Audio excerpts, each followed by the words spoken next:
눈꺼풀과 입술, 한강의 히라버 시간.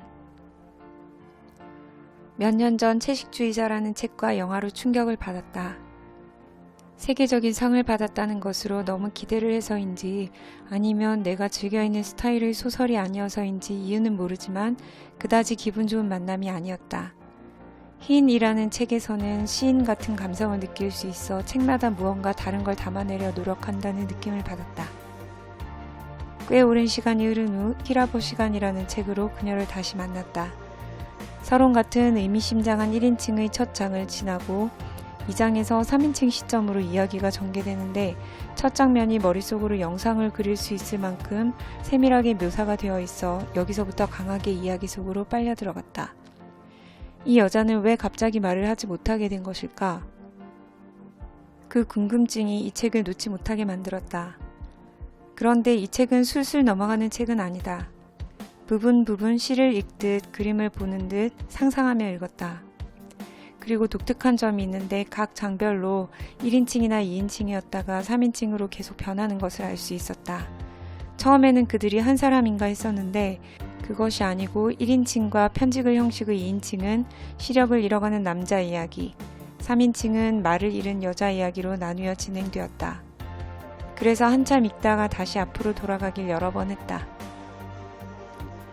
한 문장 한 문장을 정성 들여 썼을 작가의 노력이 느껴졌고 책을 다 읽을 즈음 두 사람의 인물이 나의 지인인 것처럼 느껴졌다.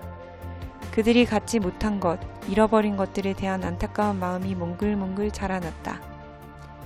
말을 잃고 자식을 잃은 여자와 친구를 잃고 시력을 잃어가는 남자는 상실감으로 무기력하고 눈에 띄지 않는 익명의 삶을 살고 있었던 것이다. 책에 이름도 등장하지 않는 이유인지도 모르겠다. 모든 것을 잃은 두 사람은 서로의 아픔을 위로할 수 있을까? 책 속 부분. 의사와 어머니의 바람과는 달리 단체 생활의 자극은 그녀의 침묵에 균열을 내지 못했다. 오히려 더 밝고 진해진 정적이 어둑한 항아리 같은 몸을 채웠다. 집으로 돌아가는 붐비는 거리에서 그녀는 아직 거대한 비눗방울 속에서 움직이듯 무게 없이 걸었다. 16쪽. 나는 책상 서랍을 열고 낡은 회색 가죽 필통을 찾아냈다. 기억대로 만년필이 그 안에 있었다. 독일에 건너간 직후부터 대학 2학년 무렵까지 수차례 촉을 갈아가며 사용했던 것이다. 흠집이 좀 있을 뿐 깨진 데 없는 뚜껑을 열어 책상 한켠에 두고 촉에 말라붙은 잉크를 녹이기 위해 욕실로 만년필을 들고 갔다. 세면대에 맑은 물을 받은 뒤 촉을 담그자 짙은 청색의 가느다란 실 같은 잉크가 흔들리는 곡선을 그리며 끝없이 번져갔다. 27쪽. 가끔 이상하게 느껴지지 않나요? 우리 몸에 눈꺼풀과 입술이 있다는 건. 그것들이 밖에서 닫히거나 안에서부터 단단히 걸어 잠길 수 있다는 건. 161쪽. 가늘게 떨며 망설이는 손. 손톱이 지나치게 바툭 깎여 그의 살을 조금도 아프게 하지 않던 손가락. 서서히 드러나는 음절. 침이 없는 앞점 같은 마침표. 서서히 밝아지는 한마디 말. 173쪽. 나는 두 손을 가슴 앞에 모은다. 혀끝으로 아랫입술을 축인다. 가슴 앞에 모은 두 손이 조용히 빠르게 뒤치럭거린다. 두 눈꺼풀이 떨린다. 곤충들이 세차게 맛비비는 겹날개처럼 금세 다시 말라버린 입술을 연다.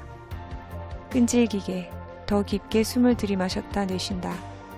마침내 첫 음절을 발음하는 순간 힘주어 눈을 감았다 뜬다. 눈을 뜨면 모든 것이 사라져 있을 것을 각오하듯이. 191쪽. 작가의 말. 이 소설과 함께 살았던 2년 가까운 시간, 소설 속 그와 그녀의 침묵과 목소리와 체온, 각별했던 그 순간들의 빛을 잊지 않고 싶다. 193쪽. 인생은 참 의도한 대로 사라지지 않는다. 그런 의미에서 남자와 여자는 우리의 또 다른 모습인지도 모른다. 무언가를 읽고 방황하는 우리는 책 속 주인공들을 보며 동질감을 느끼게 된다. 이런 어려움에도 살아가는데 나는 더 힘을 내야겠다는 생각은 나만의 것인지도 모르지만 어쨌든 나에게 위로로 다가왔다. 마음껏 방황하고 숨죽이며 살아가고 있지만 삶의 희망을 잃지 않고 누군가에게 하나의 위로가 되는 남자와 여자, 그리고 우리들.